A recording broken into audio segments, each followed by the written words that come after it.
देखिए, आज की हमारी जो कहानी है काफी हैरान कर देने वाली है।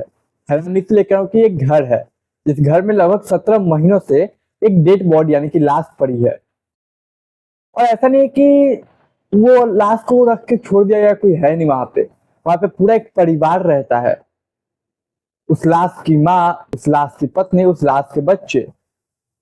उस लाश को खाना खिलाया जाता है, पानी पिलाया जाता है और बच्चे उसके साथ सोते हैं। अब ऐसा नहीं है कि लोग अनपढ़ हैं, नहीं, ये लोग वेल एजुकेटेड है परिवार पूरा। लेकिन फिर भी ऐसा क्यों करते हैं? क्या रीजन होती है? ये काफी आपको चौंकाएगी और सर आपको सोचने में मजबूर कर देगी कि पढ़ा लिखा इंसान या एक पढ़ा लिखा परिवार एक लाश के साथ 17 महीनों तक कैसे सो सकता है, कैसे रह सकता है। तो कहानी काफी अच्छी होगी, तो चल मैं कहानी को शुरू करता हूँ। आप चैनल को सब्सक्राइब कर लीजिए। तो देखिए, कहानी है 2022 की। कानपुर के कृष्णपुरी नगर में एक परिवार रहा करता था। इस परिवार का एक बेटा था जिसका नाम था विमलेश दीक्षित। विमलेश एक इनकम टैक्स ऑफिसर था, लेकिन लगभग अपने 1.5 सालों से वो काम पे नहीं गया। और जब काम पे 1.5 सालों से नहीं जाता तो वहाँ के जो ऑफिसर्स होते हैं, बाकी जो टीम मेंबर होते हैं, बॉस होते हैं, वो सोचते हैं कि आखिर 1.5 साल से है कहाँ। ना ही वो आ रहा है, ना ही वो रिजाइन दे रहा है, और ना ही कुछ और वजह बता रहा है। तो यहाँ की टीम डिसाइड करते हैं चलो यार देख लेते हैं, कुछ मान लो मर उड़ गया हो, कुछ हो गया हो, तो उसकी जो पेंशन वगैरह होती है वो हम दिलवा देंगे। तो इसी सिलसिले में वहाँ की एक टीम जाती है, इनकम टैक्स ऑफिसर की टीम, उसके घर पे कानपुर में कृष्णपुरी नगर में 30 अगस्त 2022 को। और जब जाती है तो सबसे पहले घर में घुसते ही विमलेश की माँ रहती है। माँ से उसके ऑफिसर से बात करते हैं, तो माँ कहती है कि देखिए विमलेश का तबीयत खराब है, वो इसलिए नहीं आ रहा है। अब वो कहते हैं कि ठीक है, मिलवा दीजिए। तो फौरन मना कर देते हैं कि नहीं, तबीयत खराब है, नहीं मिल सकता, आप जाइए। अब एक तो 1.5 साल से बेटा उनका ऑफिस नहीं जा रहा है। 1.5 साल बाद अगर कोई पूछने आया तो इस तरीके से माँ का बिहेवियर देख के इनकम टैक्स ऑफिसर को कुछ डाउट होता है, क्या कि हुआ क्या होगा यहाँ। अब इन लोगों के बीच काफी बहस होती है। वो बोलते हैं कि नहीं, हमारा ये मतलब एक शेड्यूल है, एक देखना होगा, आपके बेटे को कुछ हो गया तो हमें वहाँ पे रिपोर्ट सबमिट करनी होगी। अगर इलाज ज्यादा खराब है तबीयत तो हम उसे मेडिकल दिलवाएंगे। तमाम बहस के बीच अचानक एक फोन आता है। वो फोन आता है कमले सॉरी विमलेश की माँ को। अब जाते हुए फोन उठाती है तो पता चलता है कि विमलेश की पत्नी का कॉल था। इधर माँ बोलते है देखो कुछ ऑफिसर आए हैं जो कि विमलेश से बाहर मिलना चाह रहे हैं। इधर माँ जब जैसे बात करते हैं ऑफिसर से आगे बढ़ने लगते हैं। अब माँ फोन फोन रख के और उसकी पत्नी को बता दी है, उसके बाद फोन रख के वो आते हुए वापस और रोक देती है। अब तब ऑफिसर जो भी बोलते देखिए माता जी, आप रोकिए मत, क्योंकि हमारी ये फॉर्मेलिटी, ये फर्ज हमें निभाने दीजिए, क्योंकि ये एक हमारा फर्ज है कि हम उनसे या तो तबियत खराब तो मेडिकल दिलवाएं, और कुछ हो गया है तो यह हमारा कर्तव्य है कि हम उसे पेंशन दिलवाएं, और अगर वो घर पर तो दिखाइए, मिलवाइए। तो ये काफी बहस होती है ऑफिसर और माँ के बीच। और एक टाइम पे जाके माँ मान जाते हैं और कहते हैं ठीक है, आप देख लीजिए। फिर जैसे ये वर्ड सुनते हैं ऑफिसर फौरन उस कमरे में जाते हैं जहाँ पे विमलेश था। अब विमलेश को जाते ही जैसे ही कमरे में एंट्री लेते हैं, वो देखते ही शॉक हो जाते हैं। वो देखते हैं सामने एक लाश पड़ी है, जो कि लाश विमलेश की है, सड़ रही है।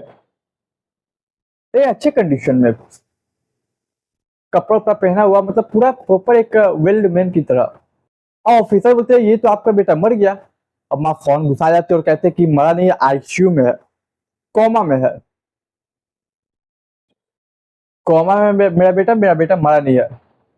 और ऑफिसर को लगता है कि मतलब 1.5 साल से, लगभग 1.5 साल या 17 महीना से वो इस तरीके से बेड पे पड़ा है।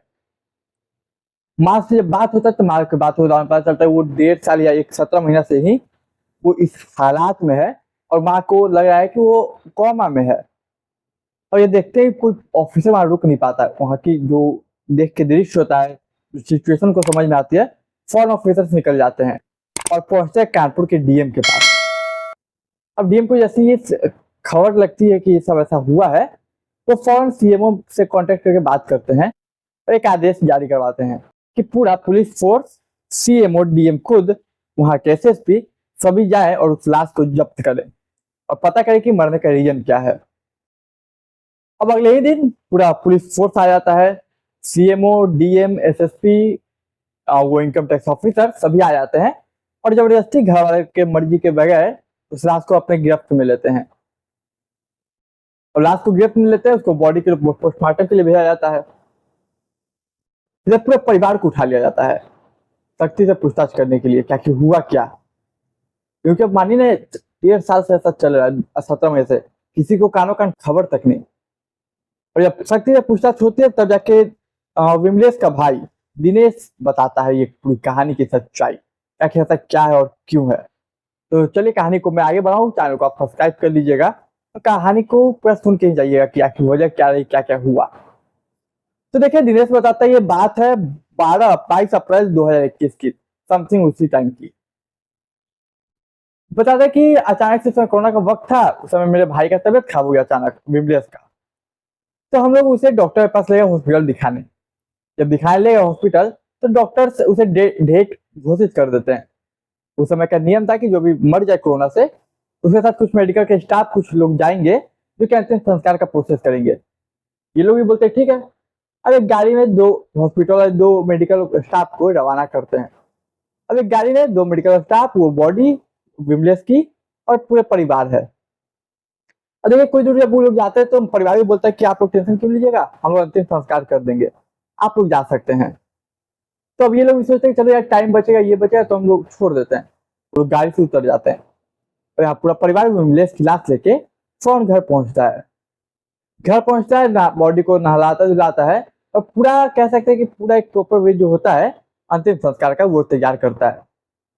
अब देखिए अंतिम संस्कार तो हो गया, इधर तैयारी हो गई पूरी। अब आखिरी जो स्टेप होता है कि उससे जो लकड़ी का जो बनाया जाता है, इसमें रखा जाता है लाश को, वो बनाने के बाद जैसे ही रखा जाता है लाश को तो गलती से दिनेश का हाथ विमलेश के सीने पे चला जाता है। वो महसूस करता है कि शायद उसकी दिल की धड़कन चल रही है। अब उसी बात है जी, उसे लगता है कि हो सकता है मैं वहम हो। फिर विमलेश की पत्नी को बताता है वो बात। वहां पे लगभग 10 लोग थे, तो सभी 10 लोग ये बात चेक करते हैं तो वाकई में दिनेश की धड़कन चल रही थी। अच्छा इधर कुछ समय पहले ही उन्होंने एक मूवी देखा था, मुन्ना भाई MBBS। शायद उसमें किरदार था आनंद का, जो कि जिंदा लाश था, जिंदा तो था लेकिन वो लाश था। तो इन्हें लगता है कि कहीं मेरा बेटा का भी सिचुएशन, मेरे भाई का भी सिचुएशन ऐसा तो नहीं कि धड़कन चल रही मतलब वो जिंदा है, हो सकता है कोमा में हो। तब जाके वो लोग फैसला लेते हैं कि हम इसका इलाज घर पे ही करेंगे। और इसके बाद वो पूरा प्रॉपर एक जो वे होता है उस वे में उस बॉडी को नहलाते धुलाते, खाना खिलाते पिलाते, खाना क्या जो भी आप कर लीजिए, तो नहलाते धुलाते हैं। यहाँ तक कि हर रात लगभग 1 साल से उनकी जो छोटी बच्चियां थे, एक बेटा एक बेटी, दोनों अपने पापा के जो हाथ होते हैं वह तकिया बना के सोते थे। उन्हें क्या पता कि वो एक लाश को तकिया बना के सो रहे हैं। अब सवाल ये आता है कि आखिर वो लाश स्मेल क्यों नहीं करती थी। जब ये सवाल पूछा गया तो जवाब मिलता है कि वो पर डे उसकी जो माँ थी उसे गंगा जल और डिटॉल वगैरह से नहलाती थी।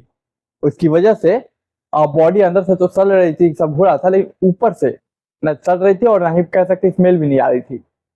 सर तो ऊपर से भी थी लेकिन स्मेल नहीं आ रही थी, स्मेल रोकने का तरीका था ये। तो देखिए कैसे एक पढ़ा लिखा परिवार इन सब चक्करों में पड़ा, कैसे एक लाश के साथ पूरा परिवार सोता रहा लगभग 17 महीनों तक। 2 बच्चे छोटे छोटे जो कि अपने पापा के सोचे हाथ को सीधा करके तकिया बना के सो रहे थे, उन्हें क्या पता कि वो एक लाश के साथ ऐसा कर रहे हैं। तो ये थी एक दिमाग घुमाने वाली कहानी। उम्मीद करता हूँ कहानी पसंद आई होगी। कहानी पसंद आई तो चैनल को सब्सक्राइब, वीडियो को लाइक, दोस्त रिश्तेदार के साथ शेयर कीजिए। मैं मिलूंगा एक नई कहानी में, तब तक के लिए मुझे दीजिए इजाजत।